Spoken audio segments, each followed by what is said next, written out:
حضرت ابو ہریرہ رضی اللہ عنہ روایت فرماتے ہیں کہ رسول کریم صلی اللہ علیہ وسلم تکبیر تحریمہ اور قرأت کے درمیان تھوڑی دیر کے لیے چپ رہتے تھے۔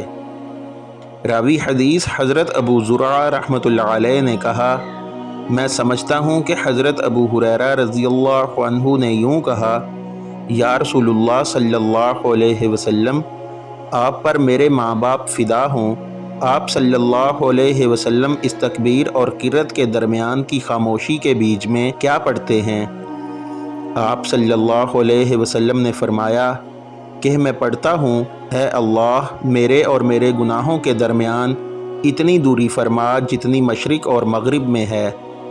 اے اللہ مجھے گناہوں سے اس طرح پاک کر جیسے سفید کپڑا میل سے پاک ہوتا ہے۔ اے اللہ میرے گناہوں کو پانی، برف اور اولے سے دھو ڈال۔